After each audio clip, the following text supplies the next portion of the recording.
Welcome back, Midnight Viewers, to Star Trek Fest. I'm Father Malone. With me, journeying through the galaxies. Is that Praxis out there? It's HP. HP, how you doing, brother? I'm doing great. I'm so happy that we've put aside Shaka Ree is in the rearview mirror, Father Malone. We don't have to worry about Cybok or any non-canon relatives of Spock or Kirk or even Sam Kirk. I think it's just nice to be back where we belong with Nicholas Meyer and the good graces of Star Trek. Nicholas Meyer and the crew of the Enterprise all properly getting their due, it would seem. Oh my God, we're talking about Star Trek VI, The Undiscovered Country, the original title of Star Trek II for Nicholas Myers. If he grabs onto something, he's never going to let it go.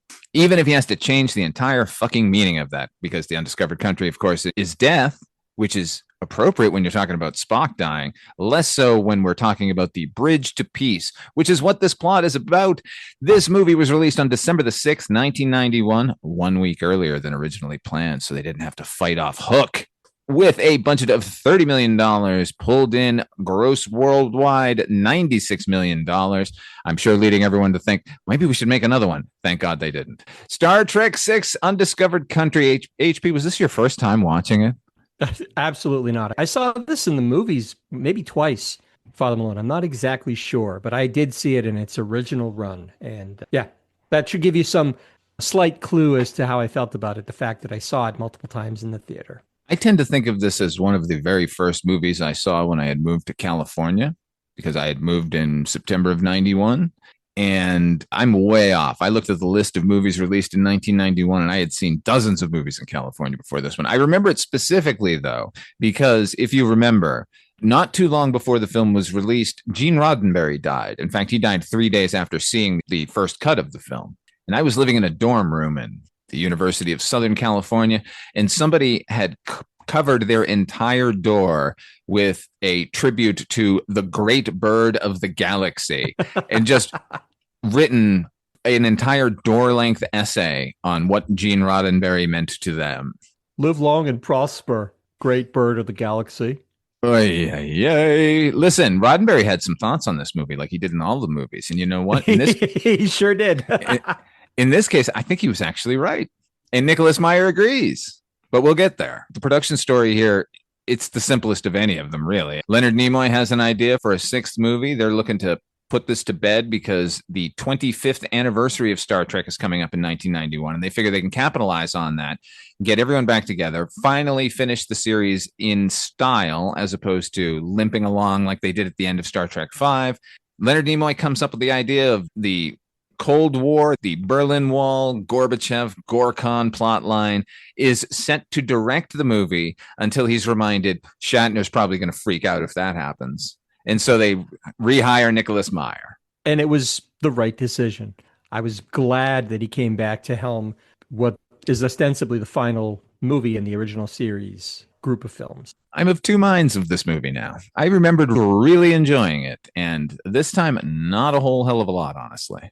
There are character scenes in this movie that are my favorite moments of character in the entire series. So we'll get there. What is the plot line here, HP?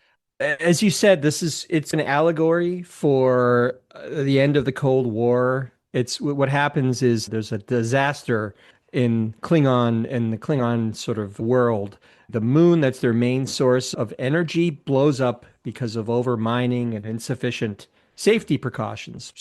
This happens at the very beginning of the movie, and we're treated to the Industrial Light and Magic is back doing the effects in this movie. Thank God. And when Praxis, the moon, explodes, it sends off this very visible blue, almost liquid-looking shockwave that we would see eventually again in Star Wars. And now everything that blows up will send out this shockwave. Yeah, because it first appeared here. That effect is called the Praxis effect. It's great. So the Klingon Empire has effectively 50 Earth years left in it. So in a historic bid for peace, Spock arranges for there to be a peace conference between the Klingons and the Federation. This is going to effectively end 80 years of hostility between the two cultures.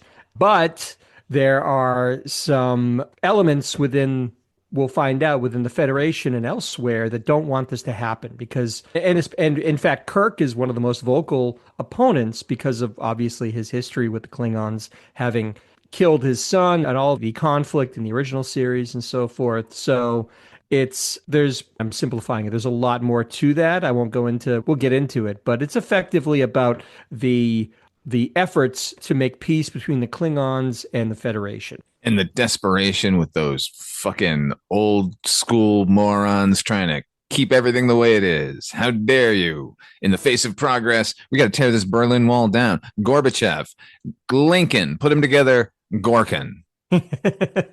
Which I did not realize until the research for this very podcast, Father Malone. Let's talk that opening scene, though. When Praxis explodes, we're treated to the first appearance of Captain Hikaru Sulu, captain of the USS Excelsior.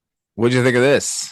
I loved it at the time, but now all these years later, having understood better all of the difficulties that George Takei and all the other supporting players had with Shatner at all, I had chills at times. I was so happy to see Sulu finally reaching the captainship. He's the captain of the Excelsior, the ship that gets swept up in the Praxis wave.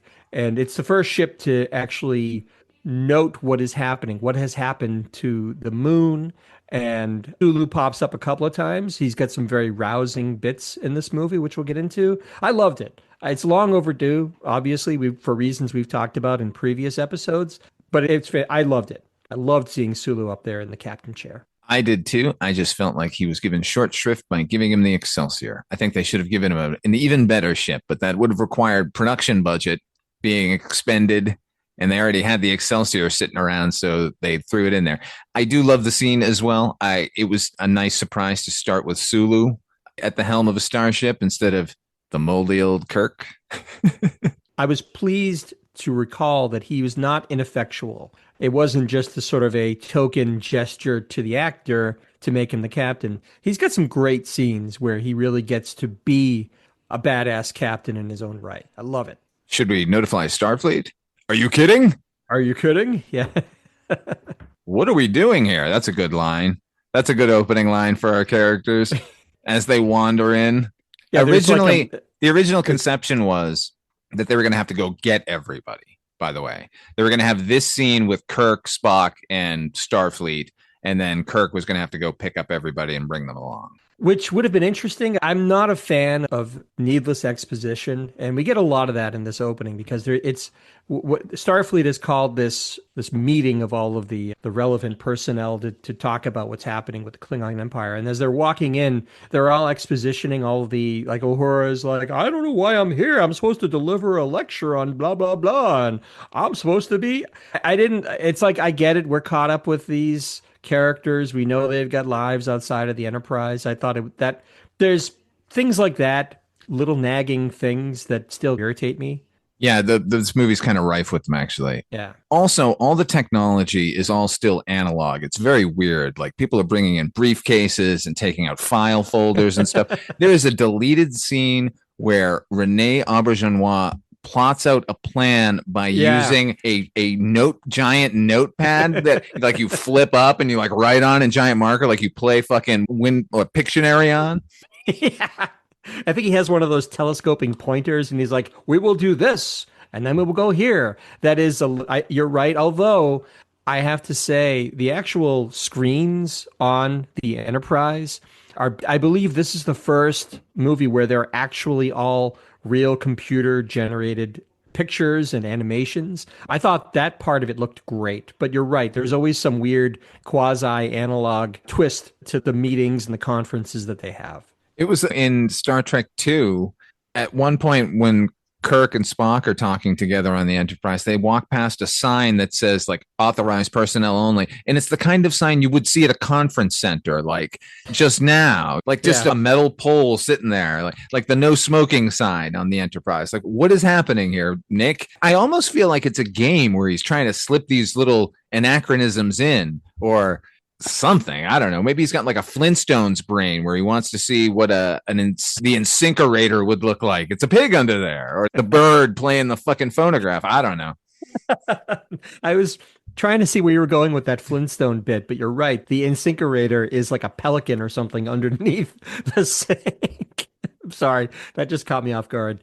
But beyond, these are very specific details that we're teasing out. This isn't a major issue for me, but on rewatch, these are the things that kind of got on my skin a little bit. Let's get to the meat of the fucking scene, which is Spock has volunteered the Enterprise crew to they're going to the edge of the Romulan neutral zone to meet them there and then escort them back to Earth for peace talks. Kirk is not happy about that. And obviously the debate is going on amongst the members of Starfleet, like while everyone is still in the meeting, there's hardcore cold warriors who are like, we can't trust them, we got to kill them, like let's attack them now. Kirk is in the middle because he's always been an explorer first, but now he's so freighted with vengeance in his heart towards the Klingon Empire that we get that line, the let them die line. Jim, they're dying. Let them die. The line that Shatner like complained that he showed a moment of regret afterwards, and Nicholas Meyer cut that out. And I'm so glad Nicholas Meyer cut that out. He doesn't need the regret there. He's had a fucking tough time with the Klingons over the years. And it makes his eventual position softening that much more impactful because he is so hardline against making any sort of bartering any sort of peace with the Klingons. And in fact, when these hardline sort of cold warriors are saying, no, we need to bring the Klingons to their knees, then we can dictate terms. Kirk is very plain. He says, you know what?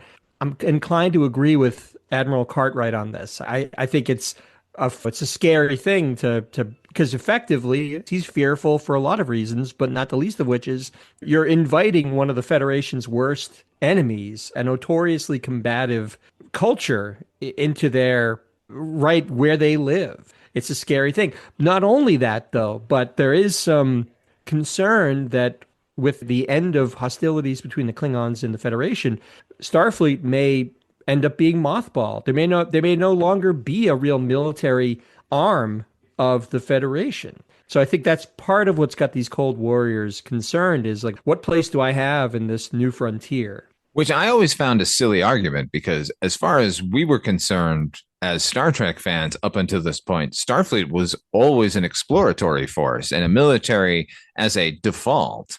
We need to be protected, obviously. Sometimes a V'ger shows up, but at the same time, Starfleet is not a military organization.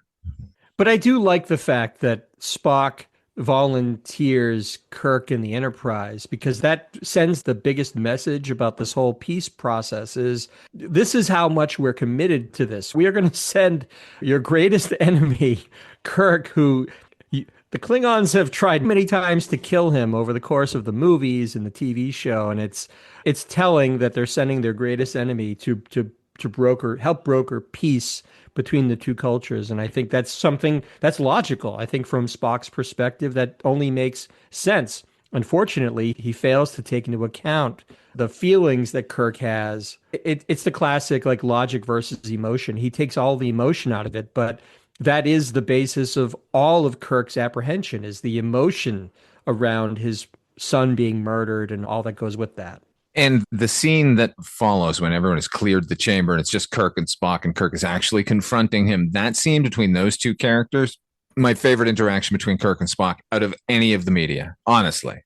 They seem so familiar and real to me there. You can feel the history with these two guys and the absolute betrayal that Shatner feels at the hands of Spock and Spock realizing it now for the first time. It's pretty remarkable. It is. I loved it. But I don't think it can compete with the death scene in Star Trek II.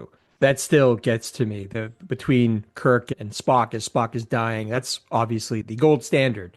But this is good because we rarely see Kirk and Spock at loggerheads with each other. Spock is convinced that he's right and Kirk is convinced that he's right. And there's no meeting in the middle. It's very difficult for both of them.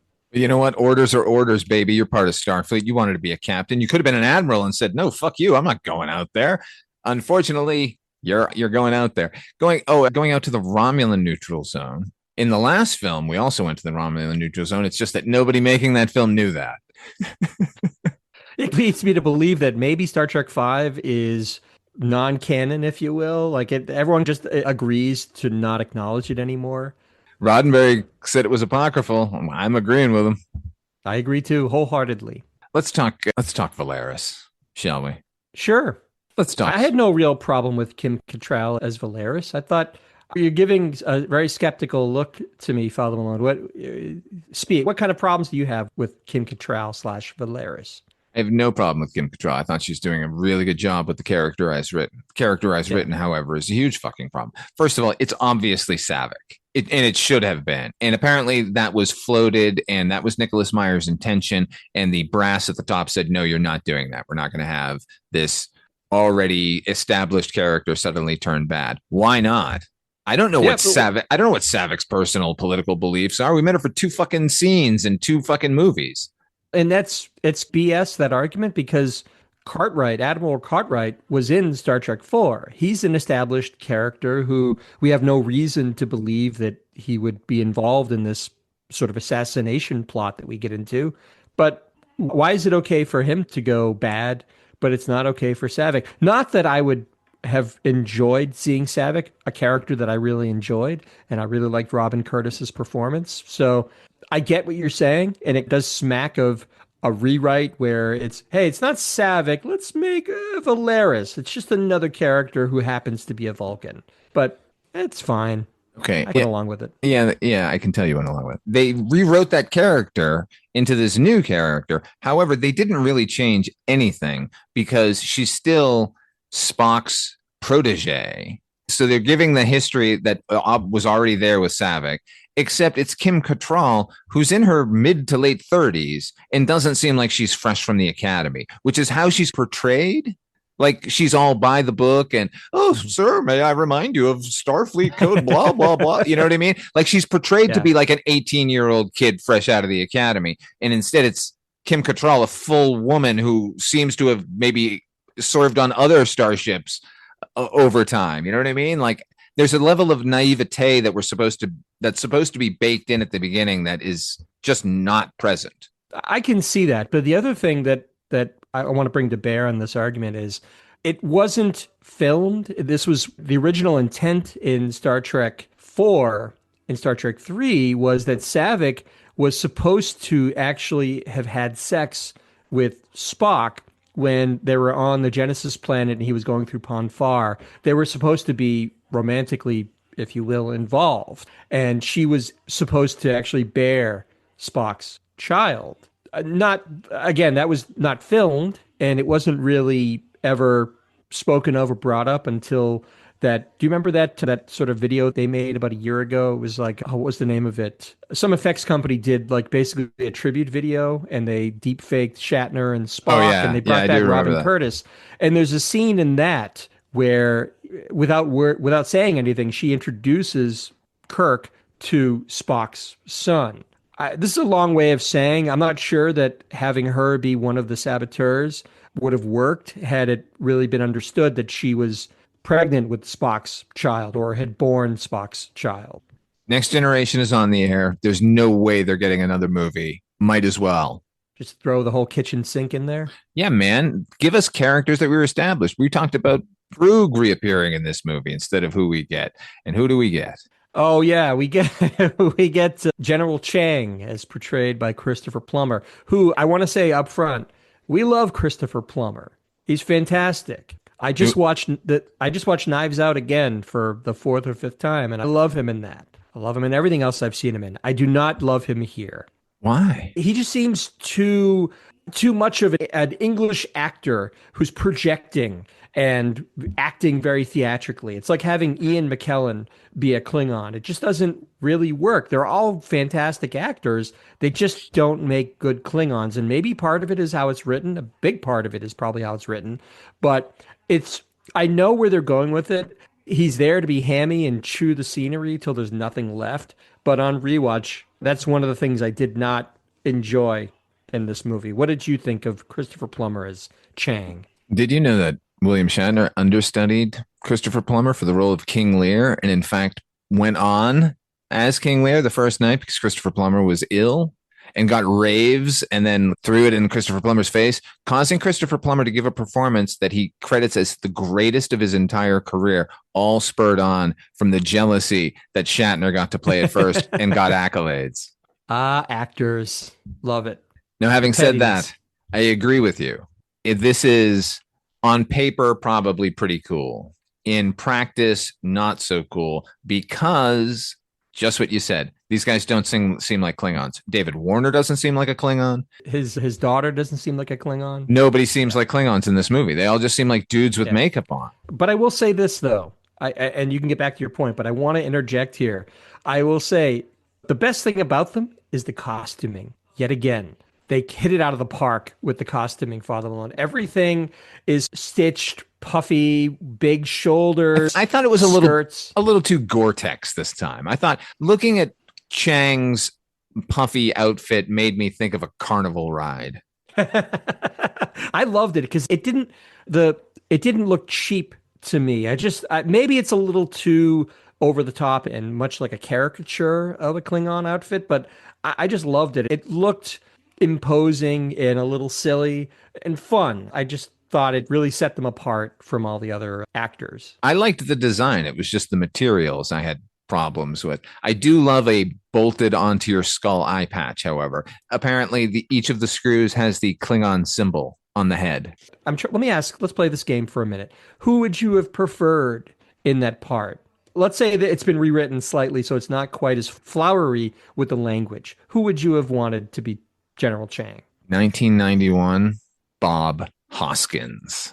Ooh, that's an interesting because he's short and that would have made he could have done something with that. He could have leaned on his range a little bit and seemed scarier. Interesting.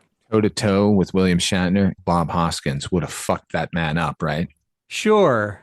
Oh, that's a good one. I can't believe you picked Bob Hoskins out of thin air. It's a good one. What if I'm reaching a little bit, but what about somebody like Christopher Walken? Yeah, maybe, but he would have made it too weird. But I would Because he like would have that been because like, this is an alien. And we don't know how aliens are. And then he would just start doing weird shit and nobody would rein him in. but he would have given you the unexpected, which is I think what Christopher Lloyd gave you as Krug. I will agree with you that when it came to reciting Shakespeare, it wouldn't have come off as hammy. It would have come off as threatening. I just think he's one of especially at that time when we're talking like his second act as an actor, let's say, like Pulp Fiction and True Romance and all that. He has the ability to come off as charming, but on a dime, switch up and become like the scariest motherfucker you've ever seen. I think that would have been great for that character. Somebody who maybe in a diplomatic setting can roll with it, but underneath that is a ferocious warrior who will do whatever it takes to defend his culture. Who it actually should have been. Sly Stallone. Ooh, that's actually, that's not bad, honestly. Sorry. I'm sorry. Who are you going to say? He's in the movie already. John Shuck? Yeah, Yeah. Good call. obviously. Right there. He's right there. He's already a stentorian orator. Like he's given us that version of Klingon. So this sort of bombastic theatrical Klingon is already baked into him. My only reservation there is that it seems like he's made to be more of an academic, being an ambassador. He's more about diplomacy. I absolutely agree. But you also could have written his character because he is the fiercest fighter for the Klingon homeworld. You know what's funny, HP? I thought he was one of the conspirators. I was actually a little shocked to get to the end of this movie and find out he wasn't. What is interesting, and you can choose to, as a side note, you can cut this out because we haven't gotten to the conclusion yet. But at the end, when there is the climax and they're exposing all the co-conspirators, I think I want to say Sulu, when he transports down to Camp Kittimer, they hold a phaser on John Shuck's character as if he's a conspirator. And that was my first reaction was, oh my God, how have I never noticed that he's one of the people in league with these saboteurs or whatever. But then later you see he's applauding Kirk along with everybody else. So I think he's meant not to be. Maybe it's just them saying, oh, Klingon, let's, before we sort this out, let's keep him at bay and we'll figure it out later. But he probably should have been a conspirator just because he's been so vocal in his enmity of Kirk and his distrust of Kirk and Starfleet or the Federation as a wider sort of organization. Yeah, that is surprising. The fact that he's not a conspirator actually makes me happy now, because if they were going to implicate him, then the only way to do it would be make him Chang, because he's the character is too good to just be given an off-screen plot line where he's working this conspiracy. He's great. Even the little bit that we see him here, he's probably got about the same amount of time in this as he had in Star Trek 4. But he's so look, we've made no qualms about our fandom for John Schuck and his all of the things that we've seen him in, we've loved him in. He's so legitimately good as this Klingon ambassador. I can't say enough good things about him, and he's fantastic here too. Do you know how he got the role of the Klingon ambassador? I don't know specifically, but we've talked about the fact that I believe he married Leonard Nimoy's ex-wife. Eventually, yeah, he did. Yeah. At the point that Star Trek 4 was being made, he went in to read, just an actor, but obviously knew Nimoy before. And he said he came in, he said, "Hi, Leonard." And Leonard Nimoy said, "Oh, hi, John. Oh, this is not going to work out," was the first thing he said to him. And he said, "I'm here, let me read." And so he read it and he said, "Yeah, it's great, but we're not going to use you." And he said, "Could you tell me why?" And he said, "The character is actually much older. You're too young to play this part." And there was a sketch of the ambassador on Leonard Nimoy's desk in the outfit, but with a giant white beard. And John Schuck said, "Is that him?" And Nimoy said, "Yeah." And John Schuck said, "If you put a 10-year-old in that outfit, he would be appropriate age-wise." And then he got the part. We love John Schuck. HP. Oh, no. It's time for a Schuck off. Oh, see, I was afraid you'd say that because he doesn't have any real memorable lines in this. I don't know that I can quote him. I've got one. I don't. Here, you give me your best Schuck, and I'll give you a 1 to 10. I'll judge you Olympic style. "May I remind you that he and Dr. McCoy boarded Kronos 1 on their own free will? None of these facts are in dispute, Mr. President." That's a 9. Oh, no, that's a 6. That's a 6 if anything. That's good. I can't get John Schuck's timbre. There's just something under there. It's this. That's how, and I think we even said this last go around. That is how you do Shakespearean oration, theatrical oration in a Star Trek movie, because it's patently ridiculous. He's in all this makeup. He's in this crazy ornamental gown with all the frills and everything, but he's imperious. And he means business. And I love he believes everything he's saying. And you can tell there's real commitment there. He had input on that fantastic outfit, by the way. His main topic of concern was the cape. If it's too heavy, it'll pull you over. If it's too long, you will trip on it. And this is somebody who has maybe 5 minutes of screen time. Fantastic. Incidentally, George Takei, upon seeing him in the cape, said, "Sulu needs a cape." He really coveted that cape. It's not surprising. He was a swashbuckler in the original series. I think he would appreciate a nice cape and a heroic. What's the next scene? Stance. Where are we? Have we gotten to the neutral zone? Have we met Gorkon, played by David Warner, completely wasted in this part? The most leaden performance I've ever seen. To call it reserved would be, he's like a chunk of granite. He really is. I'm forced to agree with you. I didn't like him in Star Trek 5, but I really didn't like anything about that movie. And I can't even say with a straight face that he's better in this because he just doesn't do much. Like you said, he really is just a lump of clay just sitting at this table later to be assassinated on the Klingon ship. Yeah, I don't really understand why they brought him back for this. It didn't really make a lot of sense. He didn't add much to the character. They could have had anybody play the Chancellor. Other than the relationship between Nicholas Meyer and David Warner, he was Jack the Ripper in Time After Time for Nicholas Meyer back in the day. Obviously, he likes to work with the people he wants to work with. But at the same time, the original choice was Jack Palance. He might have been a little too over the top for me. 1,000% better, I think. He would have been better, but even if he had been all the way. If he hadn't swung it out at all, if Nicholas Meyer had sat on him and just said, "I want you to be the quiet, staid diplomat," he would have been still terrifying because it's Jack Palance. To be honest, I never felt the same way about Jack Palance after seeing him do the push-ups on the Academy Award stage. You remember that? That was a What are you talking about? Have you seen Shane? Pick up the gun. Pick it up.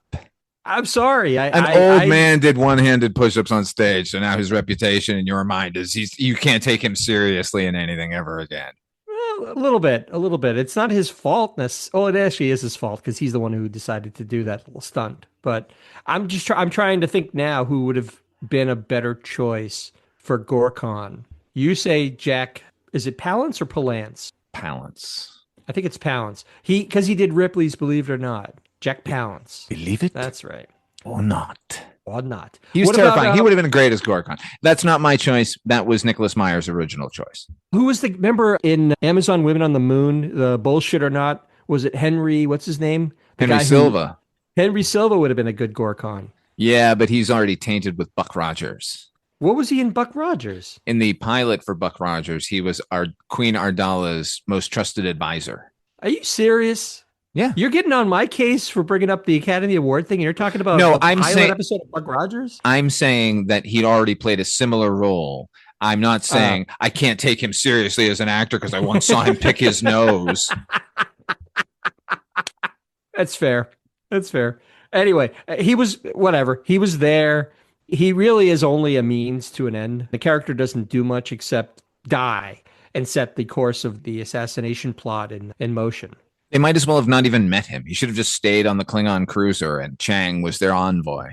Could have been, yeah. The only time we ever really see him do anything is so Kirk has the idea to receive the delegation from the Klingons and have them present at like effectively a diplomatic dinner between the two on the Enterprise. And it's nothing goes right. There's a lot of veiled prejudice and not so veiled prejudice going back and forth on both sides of the table. A little shocking. And a little shocking coming from the Starfleet crew all of a sudden. And now their hatred of the Klingons obviously is deep-seated. This is their 27th year aboard the Enterprise, and they've been tangling with the Klingons for at least that long. So their attitude can be forgiven. But do you think the reaction at the time, or at least my reaction at the time, or maybe I'm asking myself a question here.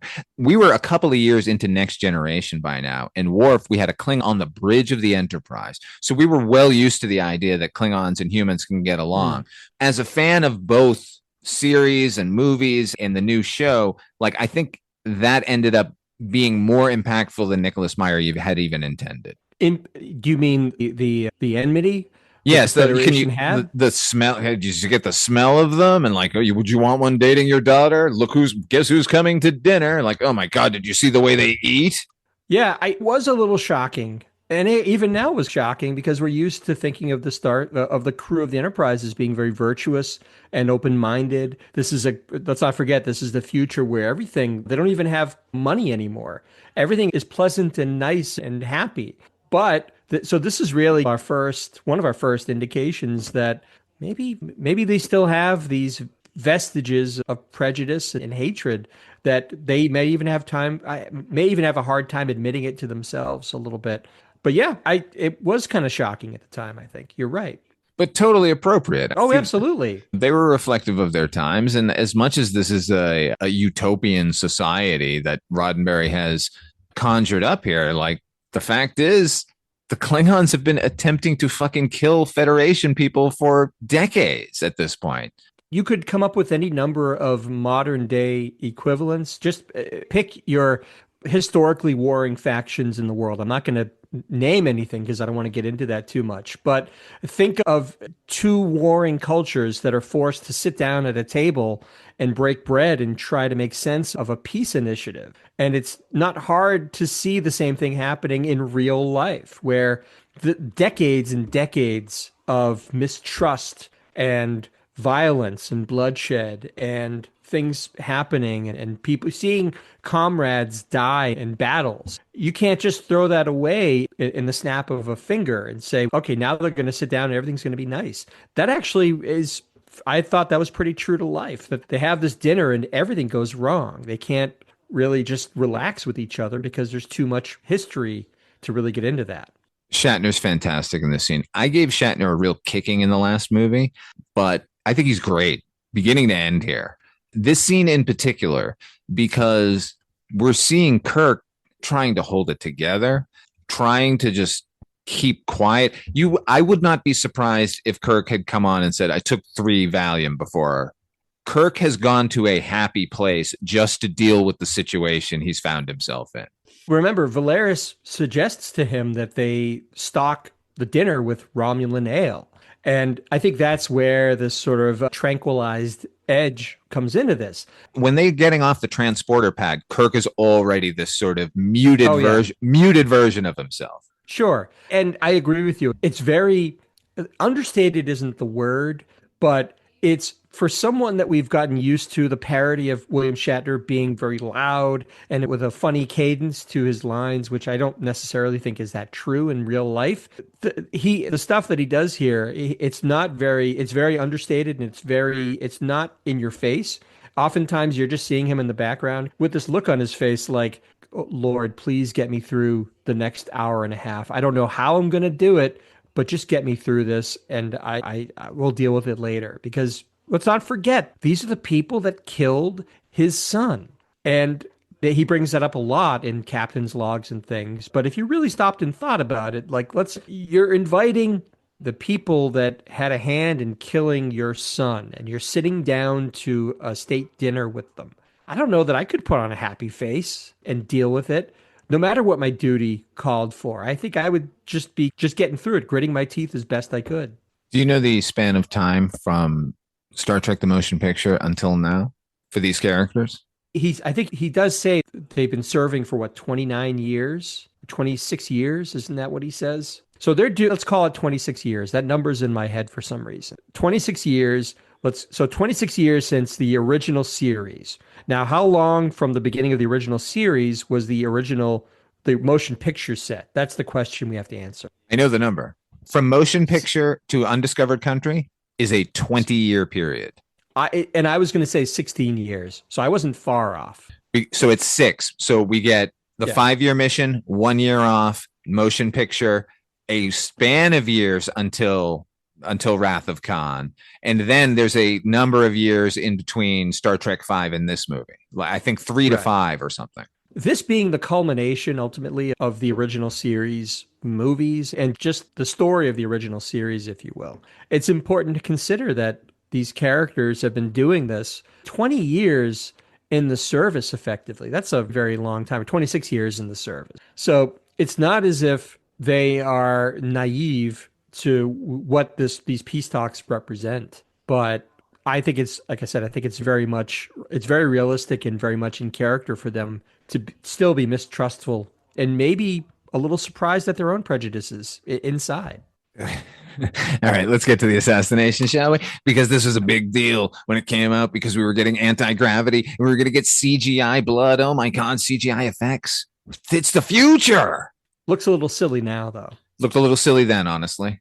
I think at the time I appreciated the effort, if you will. I was excited by the fact that you could tell it was CG, but it felt like it was pointing the way to cooler and more interesting special effects. But I give it's leagues better than anything we saw in Star Trek 5. I guess let's just say that is true. Look, as computer generated effects are in their infancy here, a lot can be forgiven as far as the rendering of it. What can't be forgiven is the color of the Klingon blood. The only time Klingon blood has shown up this bizarre candy purple color, like it pink. Looks like pink, yeah, pink or like Pepto-Bismol kind of colored. And I don't know if that was an effects consideration or something, but we've seen Klingon blood before and often. Klingon blood is red, just like ours.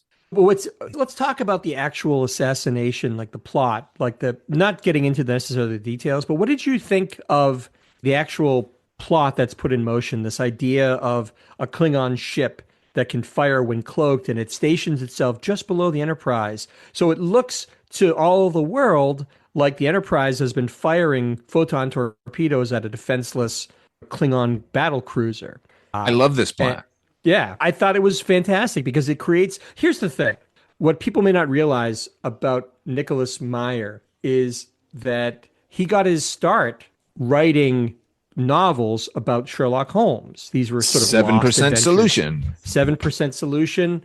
He would go on, he'd write actually 6 more Holmes novels. And he effectively it's a mystery. He's a mystery writer. So what we're getting here with this plot and this assassination attempt and the mystery of what happened and how they're going to piece it all together, what we effectively get is Spock becomes Sherlock Holmes trying to solve and he quotes extensively Sherlock Holmes in it, and there's no masking what they're going for here. But I got to tell you, Father Mullen, being a big Sherlock Holmes fan, a big mystery fan, I fucking love when it becomes almost a whodunit on the Enterprise, where they're racing against the clock to figure out how the fuck did we shoot torpedoes when we visually accounted for everything?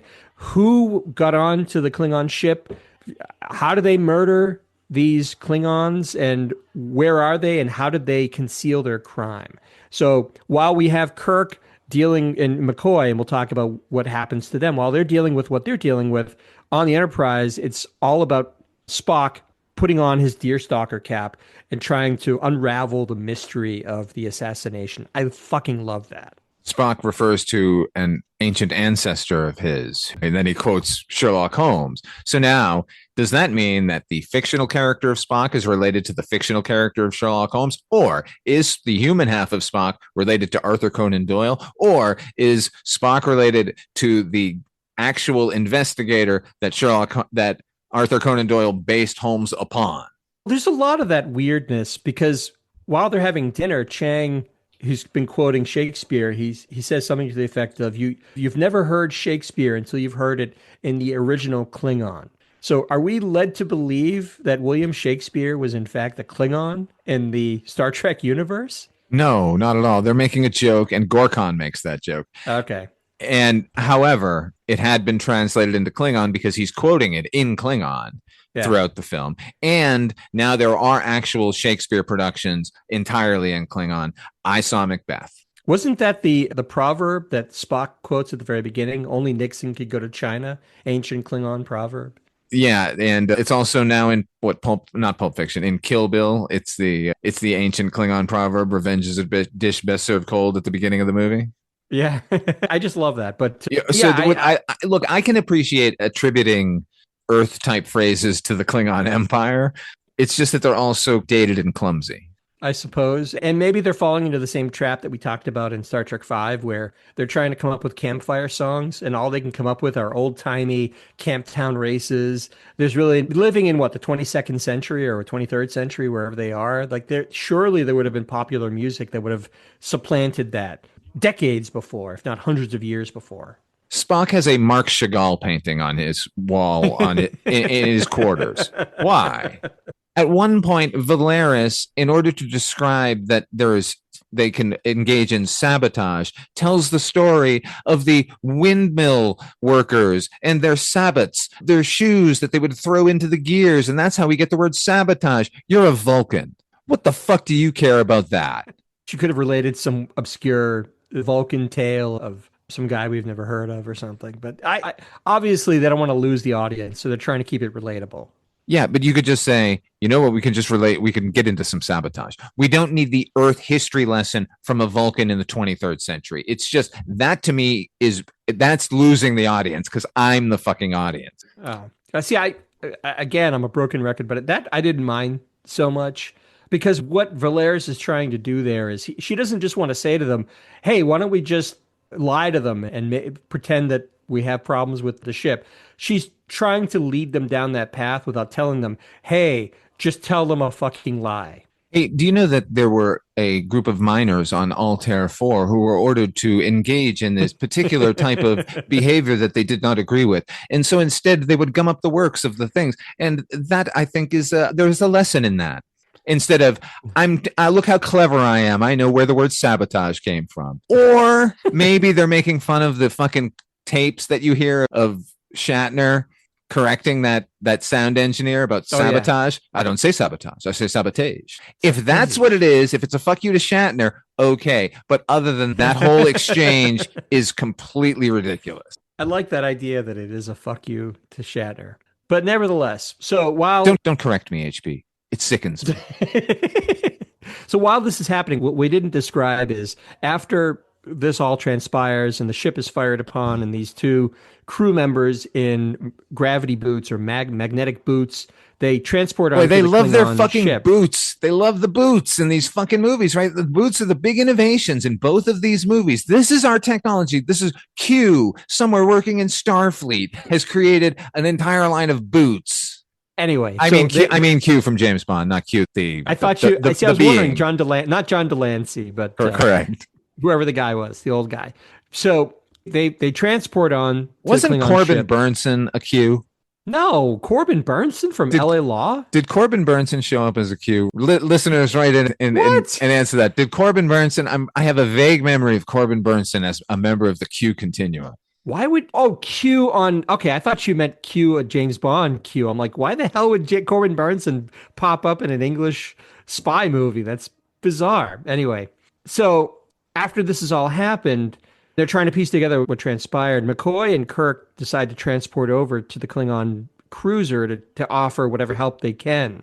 And they get there too late. The Chancellor dies effectively in Kirk's arms after McCoy tries heroically to save him. But as he says to Kirk, I don't even know this guy's anatomy. How am I supposed to save him? And they are taken into custody by General Chang, because it's believed that they're behind the plot to assassinate the Chancellor. So McCoy and Kirk are going to stand trial for the assassination. And while this is happening, Spock is buying time with the Federation, trying to unravel this mystery before Kirk and McCoy, A, die in custody, and B, the assassins have another go at an assassination attempt at the rescheduled peace conference. Yeah, that's it. Yeah. But they beam over. Okay, yeah. The assassination attempt. I would not mind the magnetic boots and using the magnetic boots as the MacGuffin that allows us to find our conspirators. Yeah. It's just that everyone acts like magnetic boots are just magic. I will say this. When we get to the trial, this is what marks Worf's ancestor, who is the defense attorney effectively for McCoy and Kirk. It's what paints him as the worst lawyer in history, because that's the thing that he brings up. He says, if there was no gravity, then how could these men be walking around? And the guy just says, they had magnetic boots. It's like, all right, you just fucked up, Mr. Attorney. I agree with you. That is like a stupid thing. But the way the Klingon phrases it is like, I believe they had some sort of magnetic boots. Like, how could there be such a thing? The funny thing is we see the magnetic boots again in First Contact, do we not? Of course, because they're walking across the hull of the Enterprise, which, by the way, they would have been doing back in Captain Archer's day. Sure. You got to get out there and fix the fucking ship. Magnetic boots is a pretty easy solution. So they take Kirk and McCoy to this trial, and it's an odd courthouse, this Klingon sort of courthouse. It's like a theater in the round. Yeah, but it's very narrow and high and circular. They're ringed with Klingons who are like jeering the whole time, getting rowdy about this whole thing. They're all chanting to be or not to be in Klingon. And Chang is the prosecutor. And like I said, Michael Dorn, actually, I thought this was cool at the time. They brought him in to effectively play Worf's ancestor. I guess it would be his great grandfather or something. Or maybe grandfather. I don't know. This is grandfather. It's 70 years. Yeah. So he is sympathetic Klingon who's defending McCoy and Kirk during this trial. Great to see him. Fantastic idea. Yeah. Let's cross it over. We got a Klingon on the Enterprise in the future. Let's get one here in this movie. And we've already got the guy. Yeah. I remember at the time going, that's really cool, because we had 2 years of the Next Generation. So I thought it was pretty inspired. When I saw this movie, there was a super Trek nerd 3 rows ahead of me. And when Michael Dorn came on screen, he went, hell yeah. Oof. Can't recover from that one. That's awesome. There's a worse one later. Actually, I agree with the later one, but we'll get there. One of my favorite moments, by the way, during this trial is at one point McCoy is when he gets the laugh. Yeah, so you knew what I was getting at. So Chang is playing the prosecutor, and he asks McCoy, "What is your current medical status?" And McCoy decides to make a joke, and he says, aside from a touch of arthritis, I'd say pretty good. And he laughs to himself, and you hear maybe 1, maybe 2 Klingons. 1, 2. No, you hear a lot of Klingons. It's a smattering, though. It's a Listen, smattering of when people. McCoy reacts to, like, he looks around like, hey, that joke really Yeah. landed. He's doing that because a lot of them are laughing. Because I remember thinking, wow, McCoy's going over really well with the Klingons. But he makes that joke, and let's just call it a smattering of people. Klingons are laughing at the joke, but a I'm not calling fraction it of the people who I'm are not there. not calling it a smattering. I'm sorry, sir. There's guffawing going on. There's real applause. He would have gone home and said, okay, I got to open with that bit. But he very quickly, because the reason why I think it's so few is because after that sort of laughter like dies down, like he realizes that he looks at Chang and he realizes that, well, this is actually pretty serious. You shouldn't be making jokes. And DeForest Kelly's face falls from his satisfaction at making the joke in the first place. That to me made the whole scene in the court, because I could see McCoy trying to diffuse things with a little bit of humor, but then realizing immediately that this is no laughing matter. Like, this is serious business. That's because Chang says, like, oh, you have quite a wit. And he's really menacing there. Yeah. It's the only time he's really good in this movie, Christopher Plummer's in this scene. Yeah. But Chang, for everything we've said about the character and about Christopher Poor Plummer, name, a bad name. It just sounds Chinese. I don't know why they used it. I don't know why they did it, but he comports himself spectacularly as the prosecutor, because what he effectively does is he paints McCoy as being too drunk and incompetent to save the chancellor, even though we know that he was desperate to save. He says so. He says, I was desperate to save him because he was the last best hope for peace in the galaxy. But Forrest Kelly, by the way, great in this movie. Oh, he's fantastic. The funny thing is, and I know we have a lot to get through in the movie, but as I'm watching the movie and I'm reabsorbing it for the first time in many years, I'm realizing that this is more Spock's movie than it is Kirk's movie. Kirk has his moments. He does the swashbuckling thing when he's on the prison planet and what have you, and he's not ineffectual in any way, but Spock is the one who sets the events, the diplomatic events in motion. He's the one that puts in the legwork to figure out how the assassination occurred. It really is Spock's story, and that didn't occur to me until I watched it this last time. He put the events in motion. I think it was the ambassador from Klingon, who, upon advice from the previous president of the Federation, after the events of Star Trek 4, said, hey, maybe we should start talking about peace. That all happened, but it all happened in the books, so never mind. Okay, yeah, the canonical nature of that is maybe under a little bit of a dispute, but HP. But nevertheless, HP. Yes. Camarog. Camarog? Yes, that is the Klingon ambassador's name. That is John Shuck's name in this? I thought I looked at the credit list. I thought it just said Klingon ambassador. That is true. In all of the rest of the media, he has been named Camarog. You can find multiple versions of it in various novels and comic books and other mentions of him. So he's a known quantity in the books. Correct. He's not just some guy. Okay, that's no, cool. There's real history to him. Like I was telling you, that plot line exists where the Federation president says we should start talking peace, and he starts the peace negotiations. He starts talking to the Klingon government about a possibility of a peace thing, and then when Praxis happens, because he had already laid that groundwork. That's why they're able to get in touch with Spock and start getting things in motion. When I say in motion, I don't mean this historical peace process that's happened before Praxis. He's the one who volunteered Kirk and the Enterprise. He's the one who's brokering these peace talks after the disaster on Praxis. Oh, I know. I just wanted to show off my vast knowledge of Ambassador Camarog. And you did so, Ensign. Good job. But it was like a surprising revelation to me, because we're so used, especially in Star Trek V, we're used to Kirk/Shatner making himself the focal point of all of the heroism and of all of the crucial events of the movie, that it was refreshing to see Shatner. I don't know that it was a conscious effort to backseat him a little bit, because he's got a lot to do. But well, that's the thing. It doesn't seem like it's a backseat to him. And when we're on his plot line, it is about Kirk and nobody else. If he's on screen, we're dealing with just him and his storyline. So it's easy, I'm sure, for Shatner to feel like it was his movie. It's just that it's also so well balanced throughout the rest of it that it feels like, hey, everyone's getting their due here. For the first time, I think this movie actually achieves the perfect balance of everyone involved. It does, because they're all pitching in on the Enterprise to unravel this mystery. And you have McCoy, who's partnered up with Kirk on the prison planet that they're sent to because what effectively happens is they table the death penalty. So they have no choice but to basically sentence them to life on a place called Rurapente, which is a dilithium mine where it's notoriously dangerous and hazardous and all this kind of people don't leave. They never leave. They die working on Rurapente.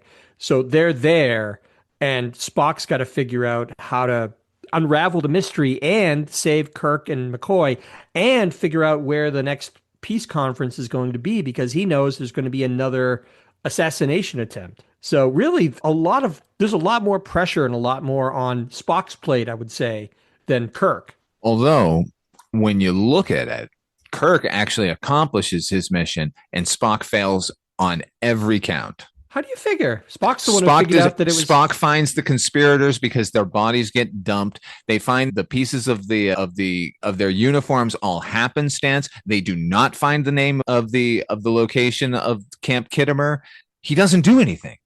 All he accomplishes is staying in orbit long enough to pick up Kirk and go. He's the one who posited the possibility that there was a Klingon bird of prey that could fire while cloaked. And that is central to the plot because you have to have that ship just out of view of the Enterprise to make it look like the Enterprise. You're right. I take it back. He didn't fall down on all counts. He accomplished one of his 3 goals. Yeah, I think you're being hard. And even then, he didn't actually figure out how to undo that problem of the cloaked firing Klingon ship. Bren class. That was a Bren class. Klingon bird of prey, by the way.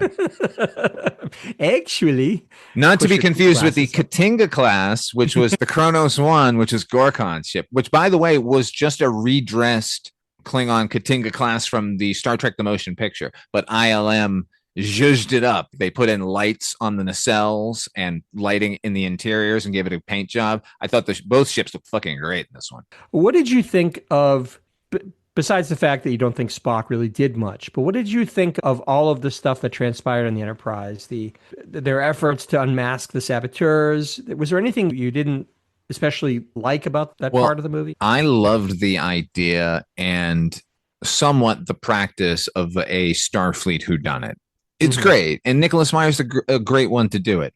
I just think the things that they show us as part of their investigation are so silly and just not helpful, and I like the spirit of it, but I just think look, they invent this. You can't fire a phaser to vaporize on a starship or an alarm will go off. Okay, they make that up for it, which is silly. We've never heard that before. They've clearly vaporized people on the Enterprise before, but they act like oh my god, of course you don't know that. No, yeah, it's the oldest rule of all time. It's in the Prime Directive. That's how they're acting. I didn't like that. They could have there are a million ways to cover their tracks, and they didn't get into any of those. They just shoehorned a parameter around this thing, and again, they don't solve anything. They just find some stuff, find some bodies. So I just want to say the worst part of this whole thing on the Enterprise, this sort of parallel story that's happening, the thing I hated the most, and I think I hate it even more now than I did back then, is at one point they are discovered by a Klingon listening post. And the Klingon radios them. I didn't think we were talking about that. I thought we were talking about the investigation part of it, because that's the worst part of the movie and should have been cut out immediately. Drove me nuts. So they have to respond back. They can't use the universal translator because they'll be discovered. They want to give the impression they have a looped in line because somebody at the last second went, why don't they just use the universal translator? So they had Chekhov fucking come back an ADR line where he says, if it's not actually human, we can't use the computer because it has to be personal. It has to be like a human speaking it.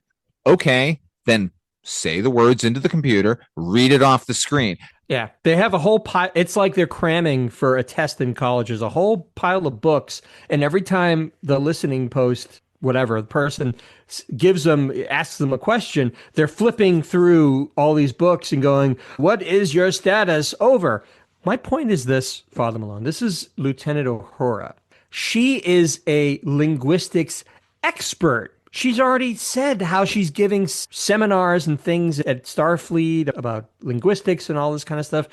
I don't see there's any possibility that she wouldn't at least have a more than passing familiarity with Klingon after all of the times they ran into these characters in the old series. Like I just that to me is giving short shrift to somebody who is supposed to be an expert in her chosen field. That is an excellent point. Look, the encyclopedia party is unforgivable, but Yeah. they could have had that scene had it been Scotty and Chekhov fumbling around, like trying to read off of one of the monitors, trying to decipher Klingon, and then Uhura walk in and go, get away from there, and then just speak Klingon to them. Yeah, you're gonna get us killed, you guys. Let me handle this. This is my job, idiots. Yeah, I've only been doing this for 26 fucking years that we just established. Get up, let me handle this. Nyota Uhura doesn't understand Klingon, the Starfleet's primary antagonist. Come on. Yeah, they must. That's probably a class that they would teach in Starfleet. Like, know your enemy. Like, here's what we know about their culture. Here's what we know about their language. It's no different than if somebody's in a military academy and they have to learn the language of whatever culture they're trying to deal with. It just makes perfect sense to me there. So that I thought was unforgivable. Roddenberry's criticism of the movie was that it paid short shrift to the Klingon Empire, that it didn't actually reflect their culture in any way. And I totally fucking agree with him. And eventually, Nicholas Meyer did too. They just swapped in the Soviet Union for the Klingon Empire and took away everything that makes them Klingon. They're just a bunch of bureaucrats and war hawks. Yeah.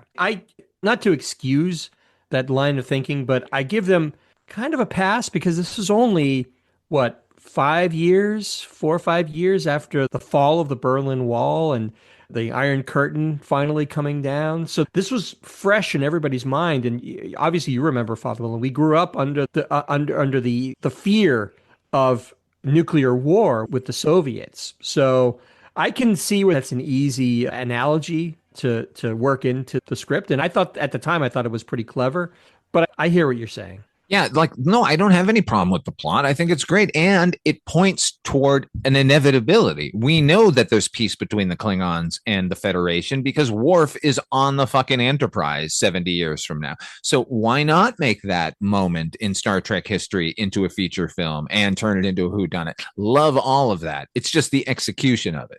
And let's not forget that in Star Trek V, as much as we hated that movie, at the end of that movie was the actual kind of beginnings of an understanding between the Klingons and the Federation. That movie ends with them in a lounge, hobnobbing, having a chuckle, and whatever.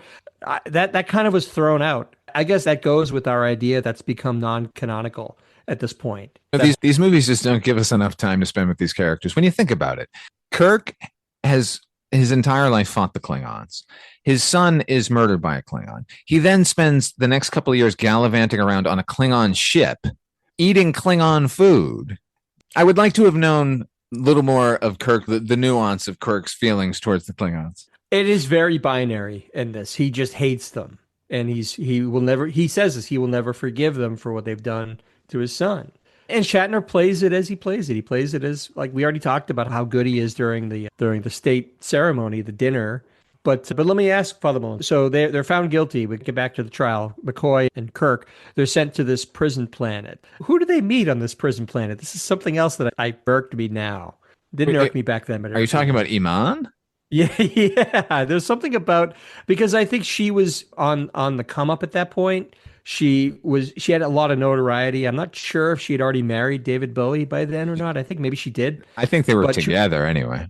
But she was obviously a supermodel, and I'm not trying to put down her acting in any way, but I still find it jarring that in the midst of this rough and ready prison planet with it's filth and grossness and aliens, you have this gorgeous supermodel, and she's just floating around, and I don't know. I didn't buy that at all. Yeah, but she's a shapeshifter, and we actually see her form by the end. We do, but then why would she have felt comfortable walking around in this very pleasing human form, this gorgeous supermodel? Because she knows how to get to Kirk. Everyone knows the reputation of James T. Kirk, and everyone else already knows the shapeshifter, and they're not going to fuck with her. I don't know. They tried to butcher up a little bit by having her smoke cigars the whole time. I liked her smoking the cigar. That was good. I don't know.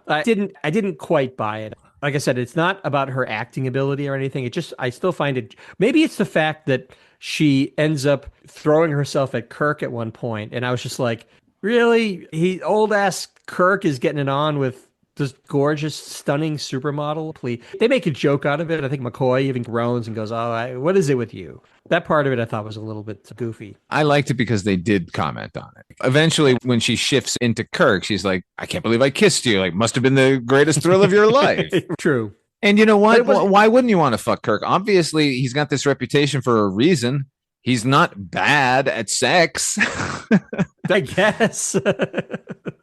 He's very experienced. He has a lot of history there.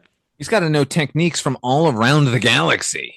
Seriously, and he has to be familiar with all these different anatomies and how to please certain races in certain ways. Seems to me like what female alien wouldn't want to fuck him? All right. I guess point taken. But she comes to Kirk and says that she knows a way how to escape. She can get them past this shield that prevents people from getting transported off of the prison planet. So they decide they escape to Alaska. They'll make this escape.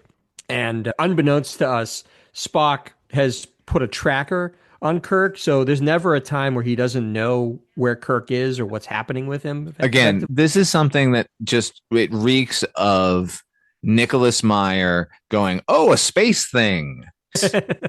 Because would there not be subcutaneous trackers on every member of Starfleet? You would just know where everyone is at all times. We can do that now. Yeah, that's a good point. Just little things like that bug me. The fact that the Enterprise has a galley does not bother me because they haven't figured out replication yet. Okay, that makes sense. Of course, they're going to be cooking the food there. Does it make sense when you vaporize a pot that suddenly what's inside turns into a solid? No. I thought they did figure out. I'm going back to the books here. I know there's one book I remember reading. I think it was called How Much for Just the Planet, and there were replicators on the Enterprise. There were protein replicators. There weren't like Earl Grey hot. That was not happening in the original series time. Okay. When in the original series, when you would go up, when the crew members would go to get food, and it looked like the automat where they would just put in a little chip and open up a window and take the food out. Somebody was behind the automat making the food and putting it in the window for them. The automat. I love that comparison. Do you know that the surface of Rurapenthe was just the Bronson Caves, which is where the Batcave is from the original 1966 series? Really? They filmed that in California at that point? On a very warm day, apparently, yeah. Oh. I would have, because it's all mixed very well with sort of like a helicopter shots of them in some kind of, it looks like Hoth or something. It's obviously a very cold, barren wasteland, but Anchorage, they do color matching it. Oh, okay. They sent 3 doubles up to Anchorage, Alaska, and got helicopter shots of them walking across the tundra, and then cut it into shots of Los Angeles on a pleasant day. It worked. That's movie magic right there. So Kirk, they've gotten past the shield, and Kirk correctly surmises that it's all a setup. That this alien Martia is in on it, and she is setting them up to be killed in a supposed escape attempt, because that would satisfy any inquiries into how Kirk and McCoy died. Of course, it's the Klingon Empire, and the sentence would have been immediate death, unless they intended to actually fucking work him to death. It was going to be one or the other. This standing on fucking paramilitary or international or intergalactic law is fucking ridiculous. They would have immediately beheaded him, and all the Klingons would have cheered. Yeah, probably. But he figures it out, and then there's, as you said, she transforms into Kirk, and we have a classic. It actually harkened back to the original series a little bit, their fight, and I like that about it, where it's it's Kirk fighting Kirk, and you don't know who is who, and the Klingon warden finally comes upon them, and don't shoot me, shoot him. No, shoot him. Yeah. And of course, the shapeshifter, when she points at Kirk, points about 6 feet above his head. Don't shoot me, shoot him. Now, is that a special effect incorrect portion, or is it she just not used to her new height? I think I figure we're led to believe that's how he knew which one to kill, because that was the tell. It looked exactly the same in every respect, only, as you said, they weren't used to this new height. There was an easier way to do it. She didn't have shackles. Kirk did. Is that right? I didn't notice that. That is correct. Oh, maybe that, I don't know, maybe it was a flub that kind of worked thematically for the scene. Or maybe they didn't give a shit and they were going to kill them all anyway. Sure, he was going to kill them all. I love that bit. I love the bit here. It is funny, yeah. The monologuing bit. Like, you know what? Let me just tell you everything. And as no, Spock, why did you save me, you bastard? He gets beamed up just before it's like something out of Austin Powers. It's really funny. So Kirk and McCoy get saved by the Enterprise. They get beamed aboard. This is where Sulu comes back into the picture a little bit, because they contact Sulu. Sulu knows where the next peace conference is going to be held. It's very secret. And he gives them the details on where it's going to be. So they set a course for Camp Kittimer, which is also in the neutral zone, I believe, or on the outskirts of the neutral zone. And also on Next Generation, we've already heard of the Kittimer Massacre. So there's some precedent going on here. They're naming things to link things eventually. Was that in the pilot episode or the original episode they talk about Kittimer, the Kittimer Massacre? I believe so. I believe so, yes. Where he talks about the history of... You know what? I'm not going to say yes or no because some nerd's going to come after me.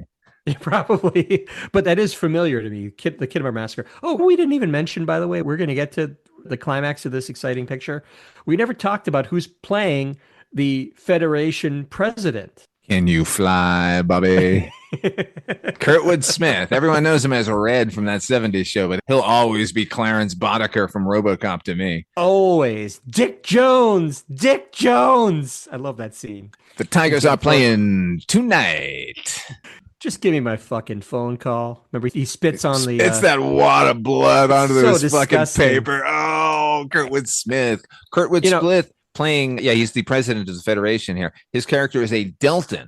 That's the race he's playing. We saw another Deltan in Star Trek IV, The Voyage Home, on the Saratoga. It was the helmsman on the Saratoga at the beginning of the movie. Yes, but not enough is spoken about Kurtwood Smith and his range. The fact that he could play the father on that 70s show but at the same time be this fucking scary as hell character like Clarence Boddicker. He's amazing in RoboCop. Just incredible.